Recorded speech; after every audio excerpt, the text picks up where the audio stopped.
नमस्कार दोस्तों, जय श्री राम। ये कथा थोड़ी प्राचीन है। जिस समय पर बहुत दूर दूर चलना पड़ता था, पैदल जाने के बहुत सारे साधन नहीं थे, ऐसी स्थिति में एक गांव में एक माता और पुत्र रहते थे।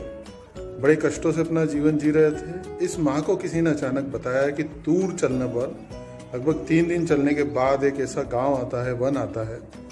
उस वन में एक तपस्वी रहते हैं। वो तपस्वी किसी की भी समस्या का समाधान कर देते हैं।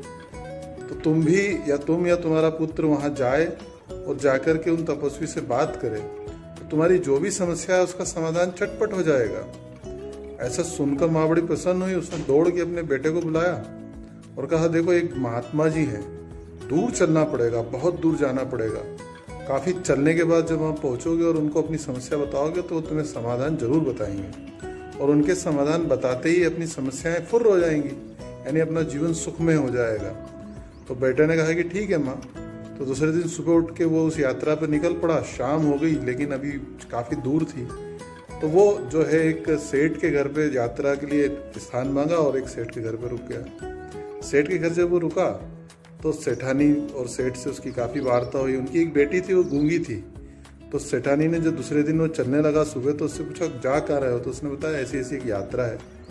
अरे तो बेटा एक काम हमारा भी करना है, एक प्रश्न हमारे लिए पूछ लेना। तो उन्होंने कहा, बताइए ना माता जी। कि उनसे कहना कि बहुत संपन्न है, सक्षम है, लेकिन उनकी बेटी जो है गूंगी है, मुख बधिर है, बोल नहीं सकती। तो उसके लिए कोई अच्छा उपाय बताएं, कैसे उसका विवाह होगा, कैसे उसका जीवन सुखमय होगा।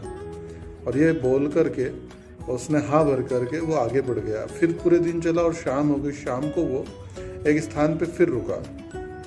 इस स्थान पे जब वो रुका तो उसने एक तपस्वी की कुटिया देखी। एक संत थे, उनकी कुटिया देखी। उन संत से स्थान मांगा, उन्होंने स्थान दे दिया।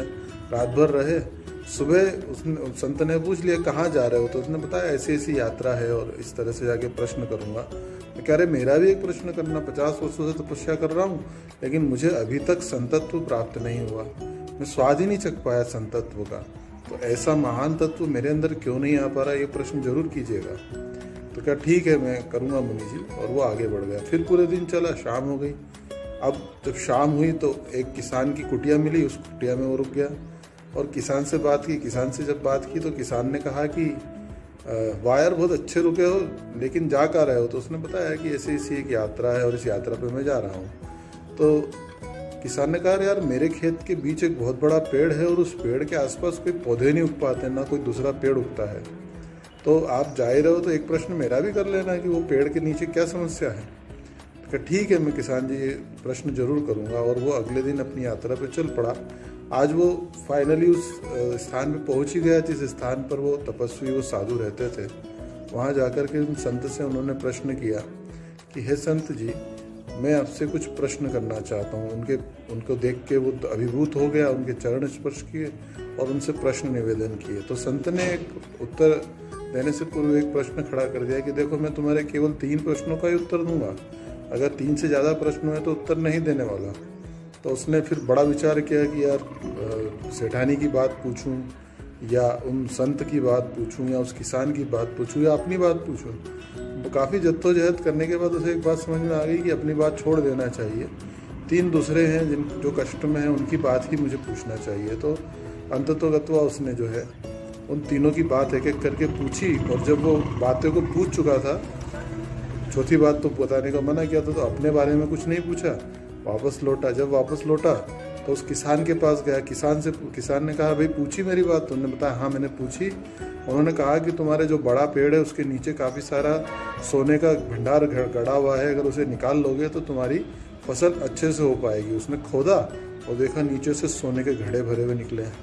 काफ़ी सारे घड़े थे। उन्होंने कहा कि यार देखो, इसका सही पात्र मैं नहीं हूँ, तुम हो, तो एक काम करो, इस सोने को तुम लेके चले जाओ। तो वो उस सोने को लेके आगे बढ़ता है।